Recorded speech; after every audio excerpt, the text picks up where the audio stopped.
What I want to talk about today is discounts and terms of accounts receivables. So, in the past, when I've said when a business sells services on account, in other words, you do $1,000 worth of work, but the customer doesn't pay you right away, that you give them some time to pay. The journal entry would have been a debit to accounts receivable for the $1,000, and you would have credited for $1,000 the service revenue account. Now, this is from the customer or from the seller's point of view, of course. If it was from the buyer's point of view, the journal entry would be debit to some sort of expense account or whatever the service was that was provided and credited to accounts payable. So anyway, we're looking at it from the seller's point of view here. When we get to merchandising businesses, instead of crediting service revenue, we're going to credit another income account, and that would probably be sales. All right, so this is the general journal entry for recording a sale of services on account. Sometimes I might say that the terms are net 30, and of course what net 30 means is it's the customer has 30 days to actually pay the $1,000. Simple enough. Now, the problem is, in the real world, is that even though there might be net 30 terms,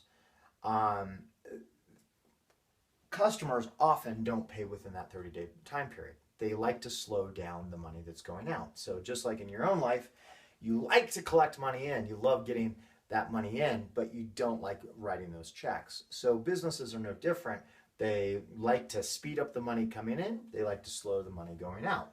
So, and notably, Apple and Google, for example, even if you do net 30 terms, Apple and Google are notoriously known for paying 60, 90, 120 days after the date of the invoice, even if the net terms are 30. So you ask, well, why do they do that?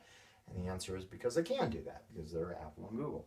So, and of course, you're not going to sue your, Apple and Google customer because they're not, they're a little bit late. You just kind of take it. So, anyway, one of the things that businesses do in order to speed up the money that's coming in is you offer some sort of discount for paying early.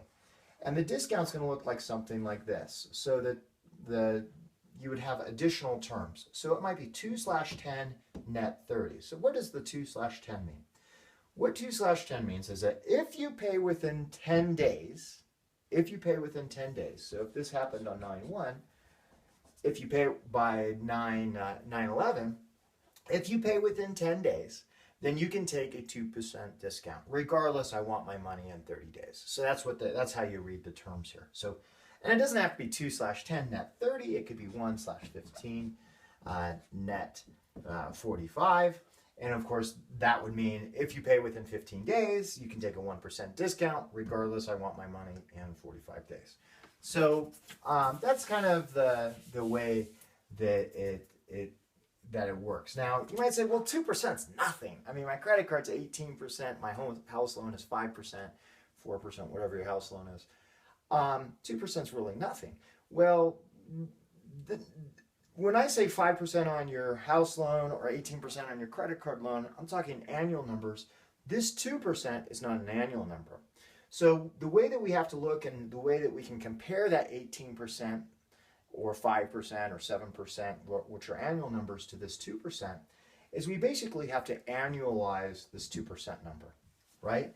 And so the way that you do that is you look at the amount of time that you're giving up. And in this particular case, if you pay it within 10 days, what you are actually giving up is 20 days. It's the difference between when it was due and when you actually paid it.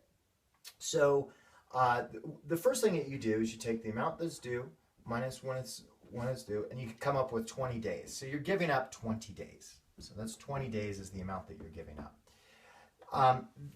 What you do is you take the number of days in a year, 360 days in a year. I know there's really 365, but we've talked about that before. So you take the number of days in a year and you divide it by the number of days that you're giving up, which is the 20. And that will give you 18. The way I kind of like to think about this is that you could do this 18 times a year if you wanted to. There's 18 20-day periods within a year. So then if every time that you did that you earned 2%, then an annualized number for this is 36%. And so we can compare the 36% compared to, your 18% on your credit card or your 5% on your house loan or your 7% on your car loan. This number is an annual number, and now you can compare it to other things. So you might say, well, 36%, that's significant. So I want to take advantage of that. And again, so the reason why businesses offer these terms is to speed up the money that's coming in. So let's assume that on 9/10, within the 10-day period, the customer pays, right? So here you've done the transaction, and you've offered 2 and 10 net 30 terms, and within those 10 days they paid. And of course, the customer is going to take the 2% discount. So what's the journal entry? Well, the amount of cash that you would receive is not the $1,000 anymore, because the customer is paying within the 10 days. They're going to take that 2% discount. So the amount of cash that you would receive is $980. Okay, that's the amount of cash that you would receive, because 2% of 1,000 is obviously $20. They're going to take that off because they're getting that discount, and that's what the cash is. All right, so we got $980 in cash. Now, accounts receivable is $1,000. They don't owe you $1,000 anymore because they satisfied their debt by paying you the $980. So we're going to credit accounts receivable for $1,000. Now we have a little bit of a problem. We got $980 worth of debits, $1,000 worth of credits, and this debit would be, you could either call it an expense because you're actually paying to get money in, or what we can call it is service revenue. Okay, or if it's an income account, we can debit sales.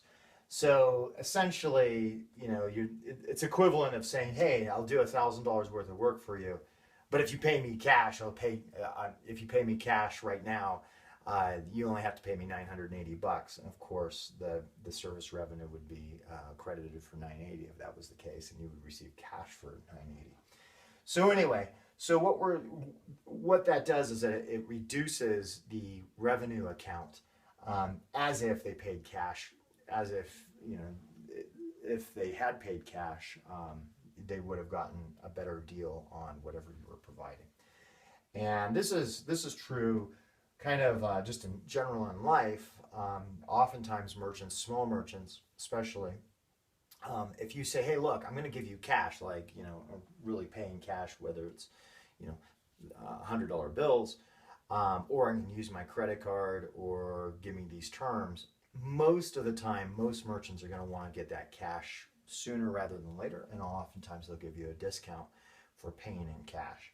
So anyway, that's what the 2 and 10 net 30 terms are. Obviously, if they paid on 9/30 instead of doing this transaction, then they would pay you the full amount that they owed you, which is the $1,000, and you would credit for $1,000 the accounts receivable. Okay, so they're either going to do this transaction if they pay within the 10 days, or this transaction if they pay after the 10 days. So either one of those two transactions is what it is. You still record it from the seller's point of view. You are still going to record it this way.